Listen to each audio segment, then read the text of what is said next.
United States of America, and to the republic for which it stands, one nation, under God, indivisible, with liberty and justice for all. Please stay tuned for the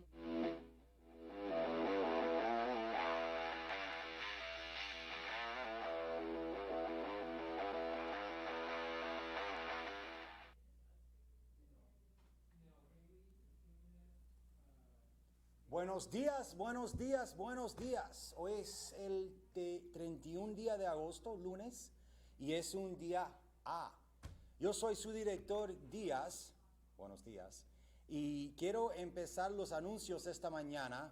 Okay, I'm just bragging on myself here, speaking the Spanish. I'm kidding. Good morning, good morning, good morning. Today's the 31st day of August, and it is an A day. And I want to start by saying I'm your principal, Lester Diaz, and our bell schedule has been shared with your parents, has been shared with you, has been shared on the internet. But I want to focus on synchronous versus asynchronous. We define these terms on the parent letter that I sent home. But just so that we are on the same page, synchronous means same time. Not necessarily same place, but definitely same time. We are synchronizing the time together. Asynchronous means different time, right? Different place. So basically the work that you do on your own. But that doesn't mean that you're doing it alone.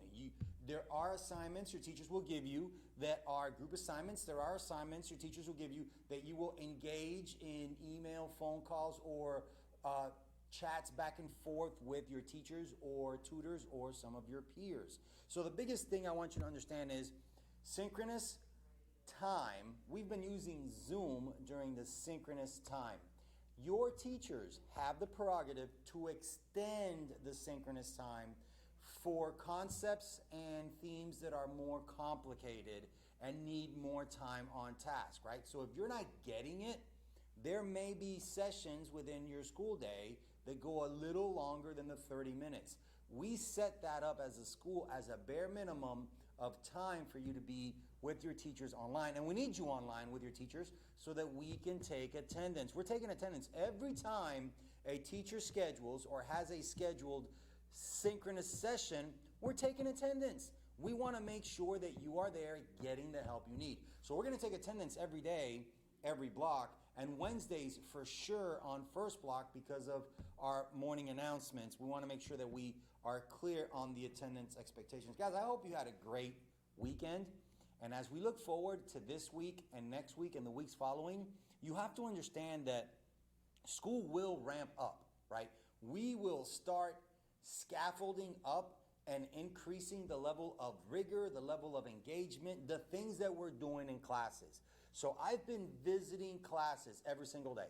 I've been to probably 7 or 10 different classrooms to just check in. You know, selfishly speaking, I miss kids. I do this because I love kids. I want to see people as a people person. But the biggest thing is, when we are in these sessions, it's going to start getting harder. It's going to start being more complex. You have to just be ready to step up and meet the teacher's level of rigor, meet the teacher's level of engagement. Next announcement I want to make is I want to make sure that we understand what lunch looks like in a virtual setting. So lunch is being served every Monday and every Wednesday on campus from like 11 to 1.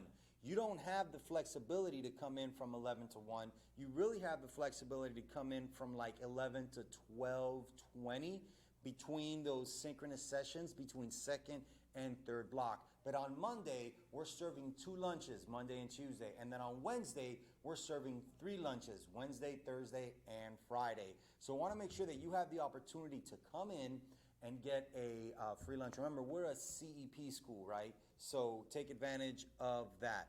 Guys, our teachers are working very, very hard to structure lessons, to structure activities, to have the Canvas course as clean and as streamlined as possible.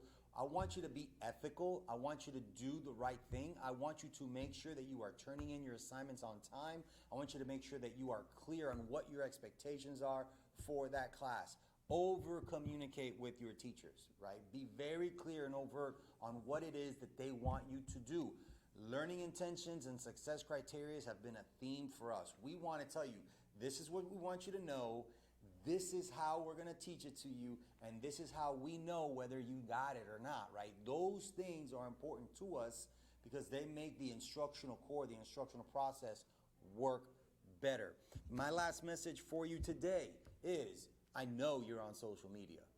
I know that you're out and representing yourself, but you also have to understand that you're representing your school, you're representing your family, you're representing an entire community. So my message for you today is, you are a brand, right? You don't have the name recognition that Apple, M&M, candies, or Amazon. You don't have those name recognitions that some of these other brands have, but you are a brand. And how you market your brand, how you communicate on behalf of your brand, all those things matter. Be smart about who you want to represent, you yourself, your family, the school, and how you represent, right? I am on social media as well, and I'm very careful and leery of what I like and what I say on social media in my efforts to support the school, support education, and just keep positive vibes and positivity going in our society. I'm Lester Diaz, your principal, y es un honor y un privilegio servirlos en esta capacidad.